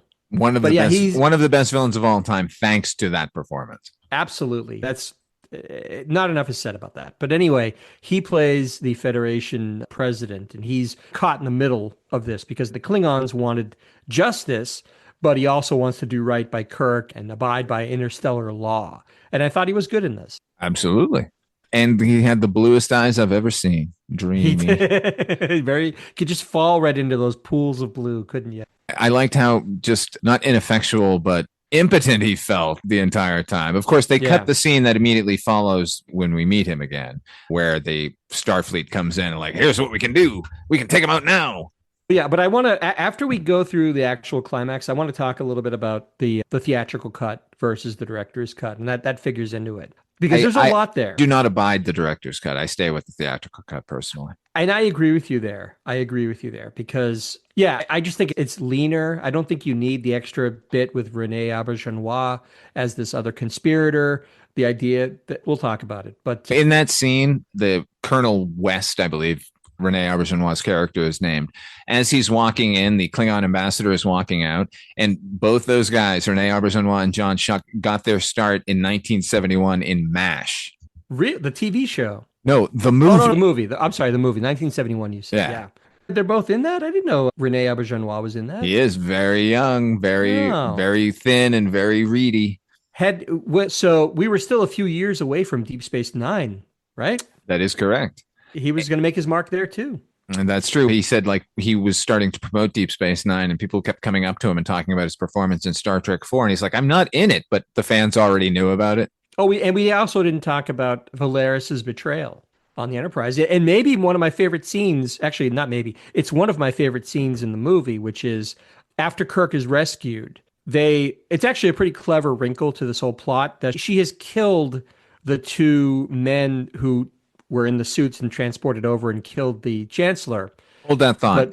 In the rewatching of the movie, I really appreciate it when at the beginning, right before the assassination occurs, right before they fire the torpedoes, we get those two crewmen who are the conspirators, and they're the ones who say like, oh, "Can you believe the smell of them?" And then Mm. Valeris catches them, and it seems like she's looking down on them, like, "You guys need to get back to fucking work and stop standing around and being jerks." When in fact she's saying, "Get to work, go kill the Yeah, yeah. chancellor."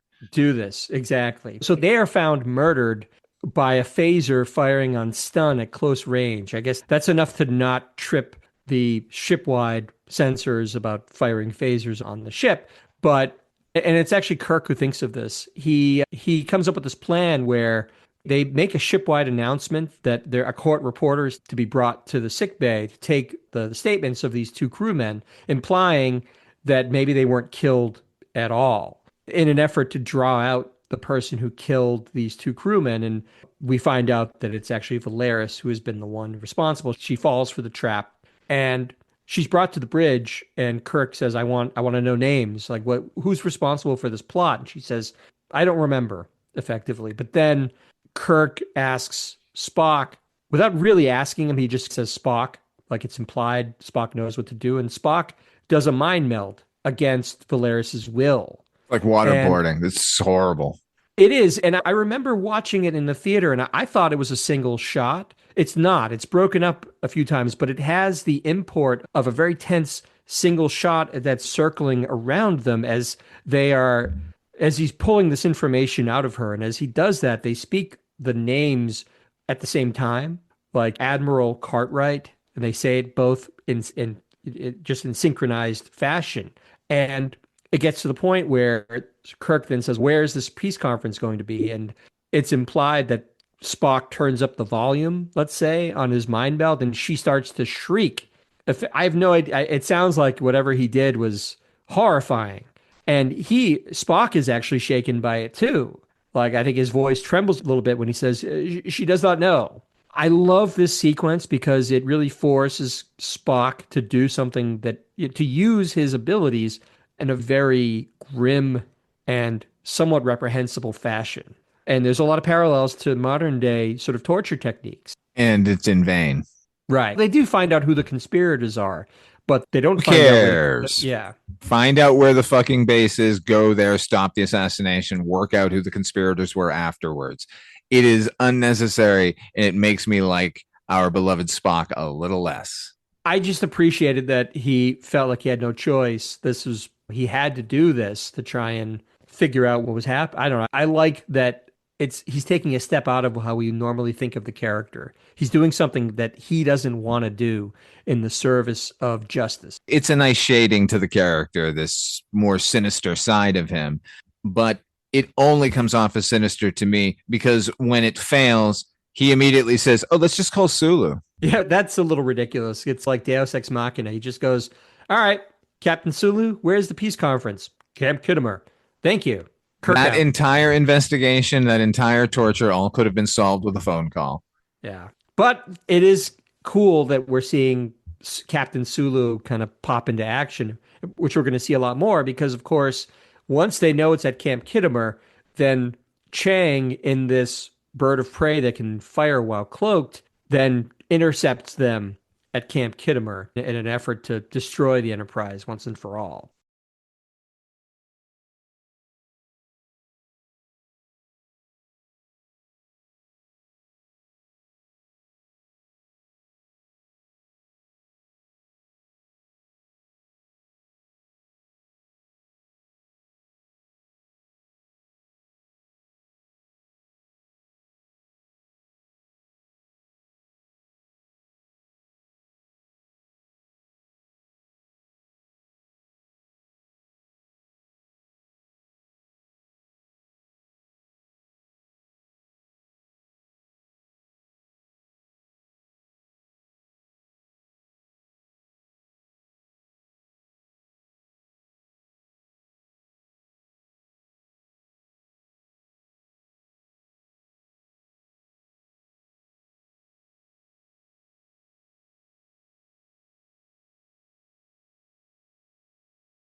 Chang brand ham. The buffet is open, folks. Come on in. Get your big old chunks of Dixie fried ham. Cry havoc and let slip the dogs of war. It's not enough to do it in the hammiest way possible. I got to bring my feet up on my command chair and spin around on it because the rest of the Klingons wouldn't be like, Chang's got to go. Klingons should never be gleeful, even in the face of destroying their most hated enemy. And that's what you get here. He's spinning in his chair like you would an office chair if you're just feeling a little bit gleeful. They put that in the trailer, like, isn't this cool? And I was like, oh, Jesus. Not good. But Spock figures out that, but it's actually, it's not a naval battle on a par with anything we saw in, let's say, Star Trek 2. But it is nice that we have another sort of broadsides where this Klingon ship fires an Enterprise. Kirk immediately says, back up. And that creates this doubt in Chang's mind as to what's going on. Right? Like, do they know where we are? Like, why is he doing this? Isn't he killing us? Because he doesn't know why we did what we did. Yeah. It's a nice sort of, this is a nice little naval battle going on here. And then a little bit of gamesmanship from our captains. It is. And I think that's where these movies like really sing, is when you get into the broadsides, the naval warfare, because that's what this is. They're nothing but tall ships in space, in my opinion. It's unfortunate that the special effects are the least budgeted in a way. Like, it's almost like, and we have to do this, as opposed to a full-on naval battle. Like, Nicholas Meyer does it so well. Like, I could definitely enjoy a film that would be like Master and Commander, with it's just the Enterprise versus another ship for 2 hours. Like, I'm not criticizing this movie at all. I'm saying, like, I wanted more of it. Oh, I agree. I wanted more of it too. The effects as they are, even though they're obviously not doing everything that we would want them to do, they're on a budget after all. I thought the effects by and large were really good, especially when they programmed this photon torpedo to detect gaseous anomalies, because Spock earlier had figured out that there was this surge of neutrons when the ship was around, when this cloaked vessel was around. So they've created a torpedo that can detect that kind of gaseous emission. And they do this within an inch of their lives because they're being attacked by the Klingon bird of prey. And they send this thing out and it hits the cloaked ship and it brings it out of cloaking when it explodes. I thought it was a neat effect because it just like rocks back and forth and it fades back into view. Sulu is now there because he has arrived to take some of the fire off of the Enterprise, because the Enterprise is weakening. Everyone in my theater cheered when Sulu arrived. It was like Han Solo and the Death Star. That's right, because he's so resolute. Like, everything Sulu does, all of his reactions are clearly done out of extreme loyalty to Captain Kirk. Consequences be damned. He's a little bit like Kirk in that way, where he's just like, look, my captain was in trouble. I have this ship. What can I do to help out? And he says, all right, let's give him something else to fire on now. And he takes the Enterprise's place. Kirk would not have survived or been successful had it not been for Sulu. That's the best thing about it. Sulu is the most important character in this movie. He's the one who tells them where to go, and then he saves them once they get there. That's true. I didn't think of it in those terms, but you're right. He knows where the conference is. He helps the Enterprise survive this attack. Of course, he's the most important person. He's like how, like, people say, like, R2-D2 is the most important character in all of the Star Wars movies. Well, Sulu's kind of fills that role here. He has more agency. Sulu is Han Solo and Chewbacca here, because he zooms in, saves the day, and then they don't give him a medal. Right. He doesn't get to stand around being cheered by everybody in that awkward ending. Why wouldn't they just CG'd a medal around Chewbacca's neck just to make everybody happy? Chewie don't need no medal. He doesn't. He's not doing it for the rewards. He's doing it because your trinkets, humans. I'm 800 years old. I don't need a shiny thing. I'm here for the Corellian, not for your rebellion. So Sulu saves the day. They have just enough time to transport down to the peace conference in process, where all of the conspirators are in their places, and I'm going to call him a Klingon. We'll talk about what the director's cut implied, but there's a Klingon who's taken a high perch in this sort of windowed antechamber. In the great And Phantom of the Paradise ending going on it here. is. And he's got a We needed sniper some rifle. wah-wah going on with a guitar, and cutting between dancers, Kirk running, jumping. Oh, so good. And they save the Federation president just before he's taken out by a sniper rifle. Man, oh And man. Scotty, Does this movie have it all? it does. Scotty's actually the one who kills the Klingon assassin and sends him falling to the ground. Everybody Very has rough. agency in this film. It's true because they all they beam down and there's a few guys take the Romulan ambassador who was in on it. They deal with the Admiral Cartwright. He's taken under custody.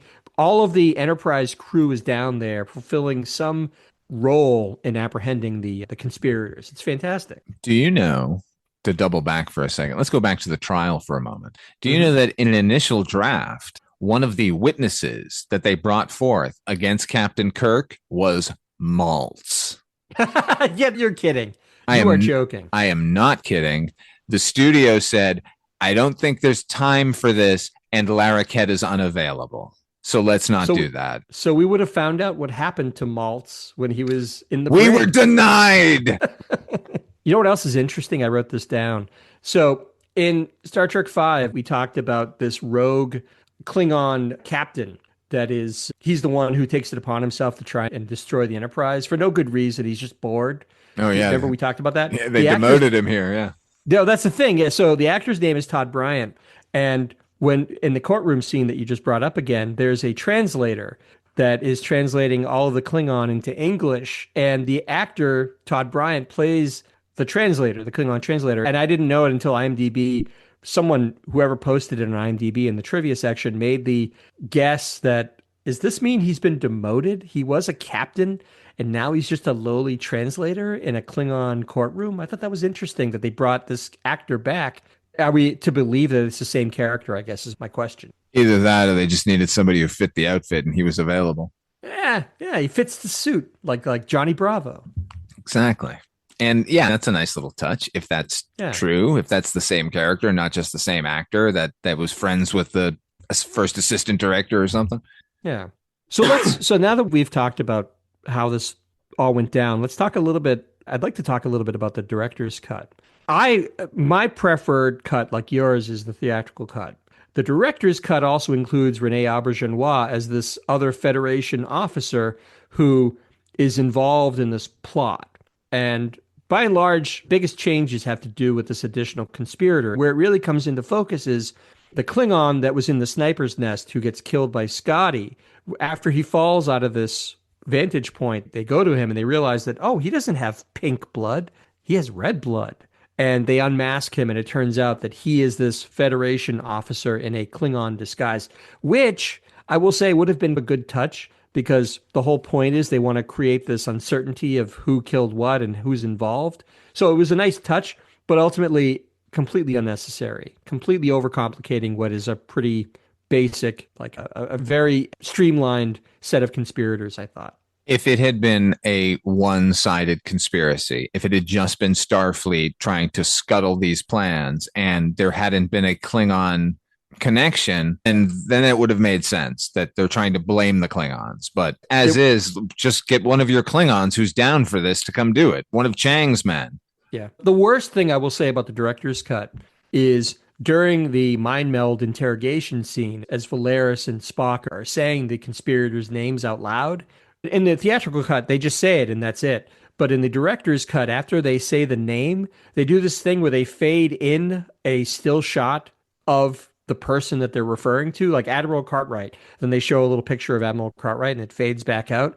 It undercuts all of the tension of that scene, that's probably the number one reason why I prefer the theatrical cut over the director's cut. But I know you already said you didn't really love the director's cut.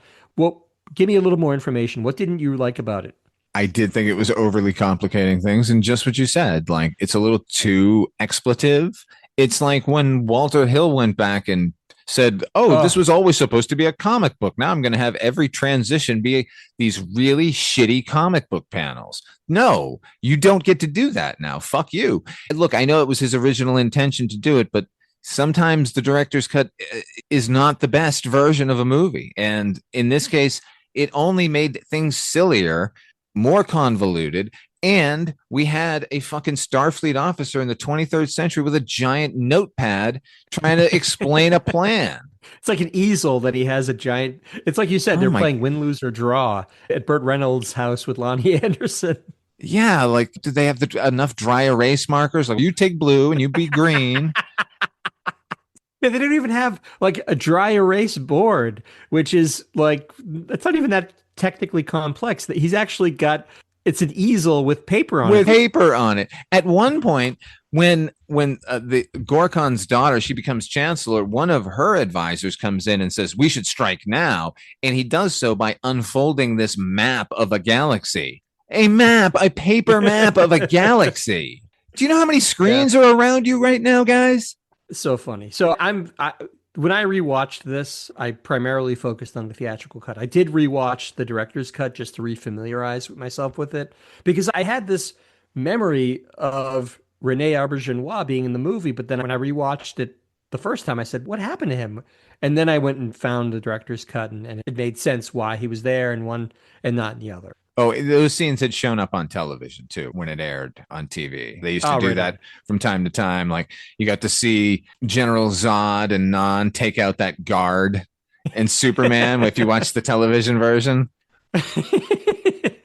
Oh, you mean like in the very first movie before they get taken? Yes, there's some sort of Kryptonian guard, and he has a helmet, like some sort of medieval thing. Yeah, they break his neck, and then they go and get the crystal and break it. Man, you're right. I forgot that wasn't in the theatrical version. Wow. That just blew my mind right there. Do you know that Rura Penthe showed up a couple more times in Star Trek productions? It shows up in an episode of Enterprise where Captain Archer is sentenced to a jail time of life on Rura Penthe.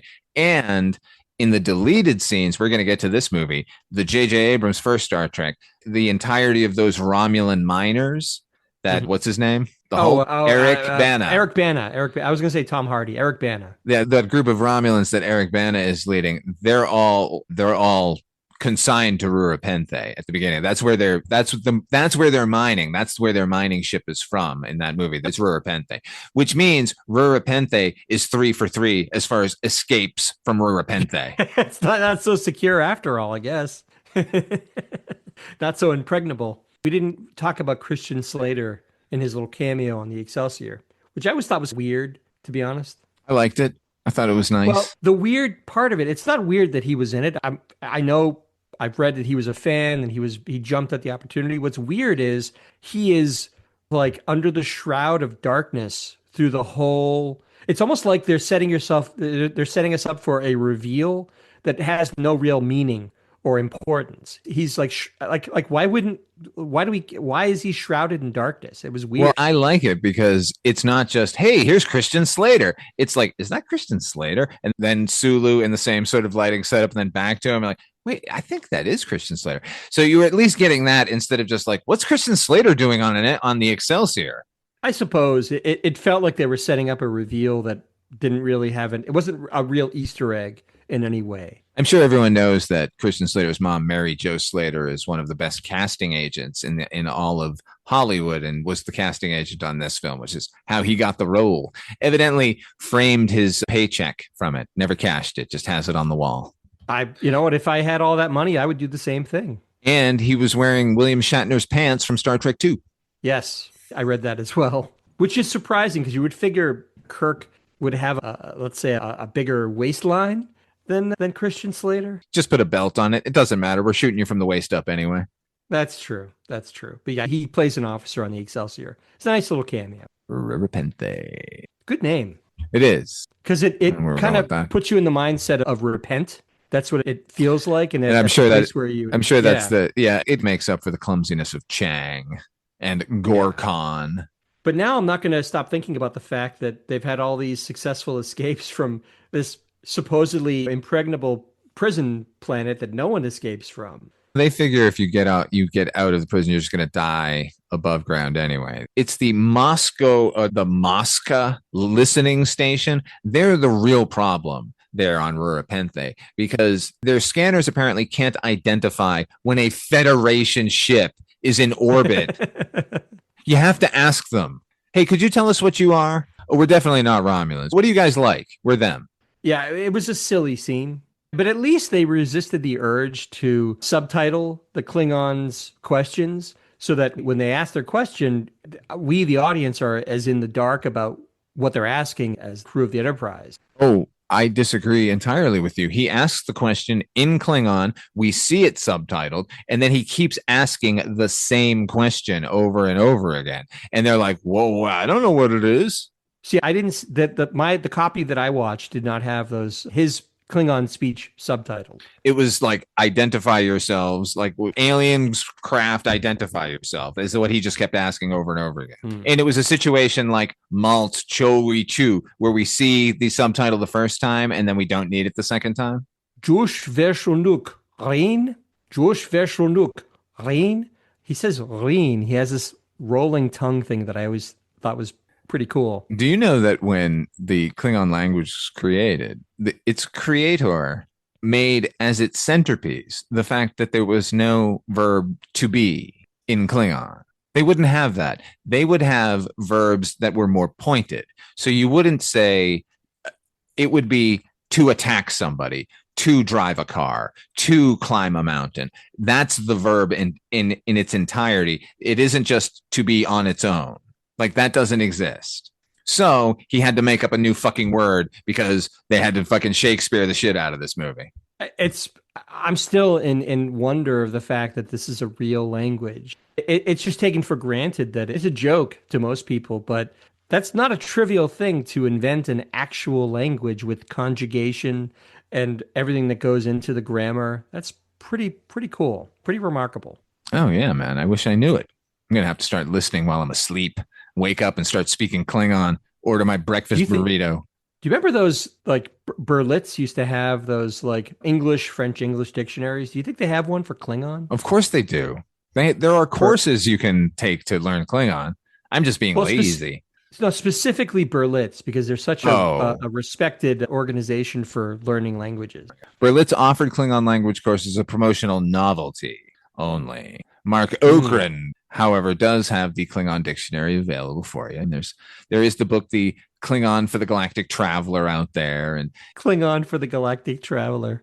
We didn't really talk about the final sort of wrap up. That's what we're talking about right now, HB. We're talking about see y'all, second star to the right, baby. Second movie this year. Gonna use that line. That ending, at the time, I thought the ending was touching because after everything has been solved, Uhura gets the word from Starfleet that they have to come back for decommissioning. And Spock says something like, if I were human, I would tell them to go to hell. And then stilted, Kirk hit us with some poetry. I guess my point is, are we to understand that now they're going to be space pirates? They're not going to go back. They're going to disobey Starfleet and become a rogue element in the universe? Like, no. What does that mean? I believe they're going to go out and do one last jaunt to wherever the fuck they want because they fucking deserve it, because they are the crew of the Starship Enterprise. And then they'll return the ship and it can be decommissioned and they'll all retire as previously planned. All right. It's a lovely final shot because they effectively have the whole bridge taking up the whole picture frame. So you see all of these characters that we've known and loved for 30 some odd years up to that point. And then when they go to the credits, before they get to the credits, they actually have the handwritten autographs of each cast member kind of zoom from the movie screen, which really underscores the fact that, you know what, this is the last one. Like, there's no question in anybody's mind that there's going to be no more original series movies. And I signed my name. Do not ask me back. I did it already. I did it. You know what? That's it. What more can I do? Now, obviously, there was a crossover in Generations, which we'll get to, where there's a few actors that appear there. But you knew it was never going to be the same after this. This was an end of an era, truly. This is a situation where we're never going to get this crew again in their entirety. But to be honest, we hadn't in this one either, in that Sulu wasn't part of the crew. He was on his own ship gallivanting around the universe, checking gaseous clouds. Sure, but he was unique, but because you had to give that character his final sort of grace note. But They needed to just expunge the stain of Final Frontier here. So thank God they gave everyone a bit of dignity at the end. and what I was going to ask was, like, do you think Shatner was irked at the fact that that Star Trek V, his baby, the thing that was going to be his directorial sort of debut, do you think he was irked that they decided they could not end on that shitty note? I think he was probably just happy to be doing another one. What might have irked me is watching the Wizards of Industrial Light and Magic come in and fucking pump this movie up to the highest possible level when he had rinky dink things on wires. That's fair. I guess you can have some sympathy for Shatner at the same time then. Oh, yeah, definitely. They gave Nick Meyer everything and he had nothing. Sure. But it's again, it's a lovely way to end the movie. Very satisfying.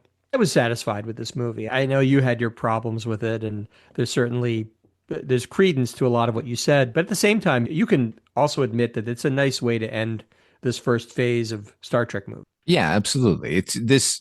I'll say it again. This should have been Star Trek 4, and Star Trek: The Voyage Home should have been this movie. If you wanted to put them in a proper order, where we could go out and have some fun at the end. And because this is more of a serious film and should have been a more serious movie and should have just let Nick Myers do 3 movies together or something. But I do think it belongs in those classes. It's not motion picture and it's not Final Frontier. Any problems I have with this movie are in the idiocies of some plot contrivances. When Valeris goes to demonstrate that if you fire a phaser on board that the alarm is going to go off, she slides up a board that just looks like a poorly painted Office Depot roll top desk, like just little chintzy things like that, like little weirdo anachronisms, like really pile up for me in this movie over time. It's the Mark Chagall on the wall and everyone's quoting fucking Shakespeare for some reason, and here's a history lesson about another thing from Earth. It just, every time they do that, it pulls me out of the 23rd century and deposits me back here to a bunch of screenwriters who should know better, or at least have consulted other nerds. Sure. Let's play a little game here for a minute, Father Malone. Now that we've gotten through the first bunch of original series movies, where would you rank these first 6 movies? What order would you put them? Let's put them in order, folks. Let's put them in order. Should we start at the end and work our way to number 1? Number 1 is obviously Wrath of Khan. There's just no better Star Trek movie. So Star Trek 2, yeah. Okay. Huh. This is a tough one. No, this is a tough one, actually. I'm going to go in 1 to 10 or 1 to 6. The second one is the most difficult. That's what I'm saying. That the second one is it's easy because the Khan is by consensus the best. But then what do you put as the second best? I have my list, but I'm curious what you have. It's Star Trek 3. It's Search for Spock, honestly. Really? You put 3? It's that order. I would put 2, 3, 4, 6, 5. I had the exact same grouping, which is it's not rocket science. It writes itself. But I will say I swapped out Star Trek 4 for Star Trek 3. I went Star Trek 2, Star Trek 4, 6, 3, 1, 5. Not a controversial thing. That's a rollicking good movie from beginning to end.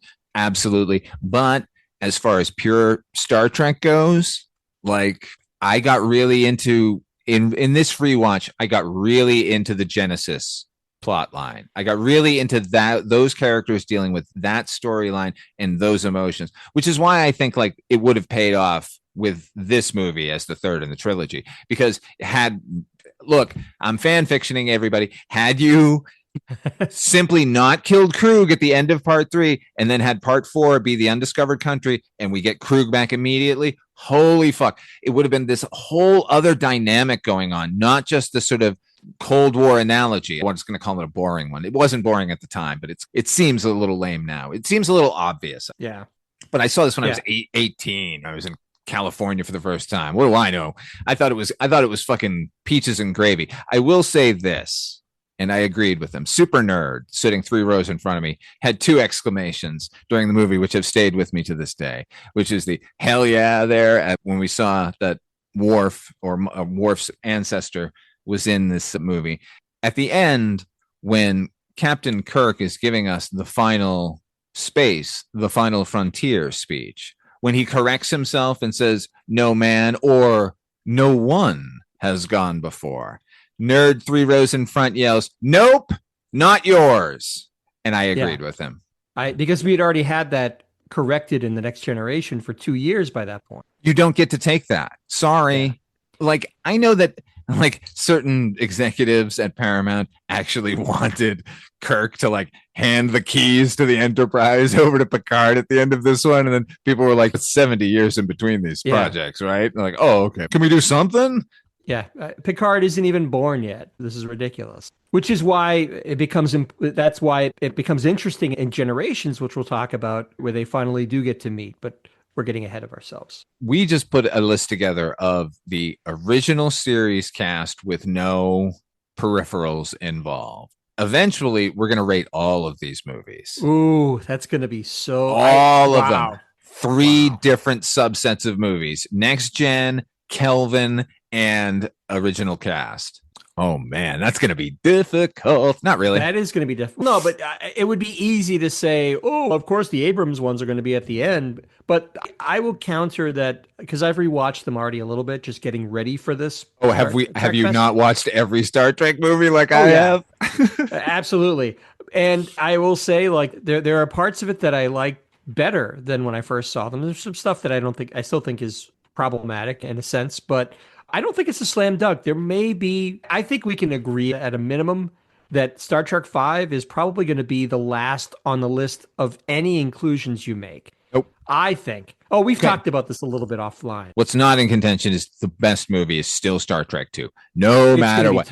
Yeah, spoiler alert, everybody. When we get to the end of this series, the #1 movie is still going to be Star Trek 2. It may not be your favorite or someone's favorite. That's a personal thing. But objectively, it has all of the elements that make a tremendous Star Trek experience. And it really set the tone for that. Anything that is as good or approaches that level of quality is really just beholden to what Star Trek II brought to the table. Because it really redefined what a Star Trek movie could be. Not only is it the best evocation of Star Trek on screen, but the only way you could make it more accessible to a general audience would be to add whales and make it a lighthearted romp. Star Trek 4, yes, it's a fun movie and everything, but as far as pure Star Trek goes, as accessibility goes, I think that's the one.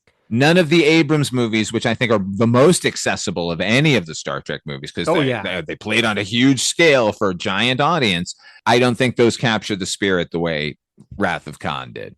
No, we're getting really ahead of ourselves. Those are big budget action extravaganzas that just happen to be involved with the Star Trek universe. But they are crafted in a way that you don't have to be a Trekker, somebody obsessed with it. They wanted to mass market the hell out of these things and not leave anybody out. Whereas I would argue something like Star Trek II, the average person who comes into it cold, that they may enjoy the hell out of it, but I think it's the people who know who Khan is, are aware of the history behind it, are the ones that's really written for, I would say. It's for those people, ultimately. A new Star Trek feature has been a non-starter for years and years. They keep threatening to do this and that and the other. Yeah, Tarantino was going to do one. Yeah. And yet, Nicholas Meyer is still alive. Imagine what he could do with a J.J. Abrams budget, or just the length and breadth of the effects. Could we get that Master and Commander movie? That's what I'm asking for. Can we just get a naval battle Star Trek movie from beginning to end? We will oh man. It would be amazing. When I think back to those sequences in Khan where they're figuring out where they are and there's battles, there's retreats, there's all this stuff. That is so incredibly tense and engrossing to watch. Maybe we're just nerds for this stuff, Father Malone, but I have to believe that it's quality. It works. I have to believe other people would respond in the same way. Man, how incredible would it be for him to come back one more time and make a Star Trek movie under that aegis? It would be fantastic. And we're at a place now where there are so many franchises of Star Trek that you could drop in and go, this is a one-off 2-hour movie. This is a story that's going to happen from beginning to end. This is a story of a naval battle that took place. It's set in this universe. Here are the characters. Here we go. And it could be awesome. Yeah, could be. Let him make, just give him the keys and say, you know what, make the Horatio Hornblower movie that you wanted to make as a kid. Just make it within Starfleet parameters. Anything you want, because it doesn't have to be Kirk. We don't need any of the peripheral characters to show up. Or you could pepper in fucking fan favorites that aren't getting any fucking play anymore. Yeah, I agree. Do they? Where's Chakotay these days? Chakotay? I'm not familiar with that character. What? Come on, man, from Voyager. I never watched aside from Next Generation, I didn't really watch many of those. I watched a little bit of Deep Space Nine, but not much after that. Come on, man. Voyager's good. Voyager's good. Deep Space Nine's good for most of the seasons. Yeah. And then that's it. Those are the Caesars. Those are the series, right? No, but you liked, is it Strange New World? I love Strange New World. Everyone, listen, I do not like the J.J. Abrams universe, okay? I also do not like the fucking Akiva Goldsman and fucking Alex Kurtzman versions of Star Trek that they've been pumping out. I don't like Discovery was good for one season, and that's because that one season was plotted out by Brian Fuller, who by the way, this is a Star Trek fest, but we're going to be covering Brian Fuller in a fuller manner on Midnight Viewing very soon, because he's an interesting guy. I think he's one of the more interesting filmmakers out there. And he plotted that season, and I watched that first season. I was like, this is fucking great. Like, I could see what the problems people were having with it, but the storytelling was so fucking good and interesting that I was willing to go with it. And in the second season, Brian Fuller was not involved at all, and Alex Kurtzman took over, and that fell to shit immediately. And he has consistently been one of the more mediocre writers out there, as far as I'm concerned. Him and his buddy Akiva, Academy Award winner for fucking adapting a book and turning it into Fight Club, Akiva Goldsman. So I don't like them at all. But for some reason, there's some alchemical thing going on where Strange New Worlds hits everything for me. Everything. When does Starfleet Academy premiere? January the 15th, sir. Going to start waxing about fucking, again, Paul Giamatti as this character. Paul Giamatti is a Trek fan, by the way, a Trekker. He knows the villains. I guarantee you we're going to get something really interesting from that guy. I wish I shared your enthusiasm. I hope I'm wrong. Oh, look, it looks like 90210 on board a Starfleet ship, and I don't relish that. Nevertheless, what am I not going to give it a chance? I'm not going to give the first season. Look, I'll give any series 3 episodes. And if it stuck a little bit with me, I'll keep going a little bit. But like 3 hours at least, or if there's a 2-hour pilot, that's 4 hours. 2 movies. I've given you 2 movies of my life. That I think we can judge it at least till then. No, sure. Not you and I, but I just mean in general. The royal we.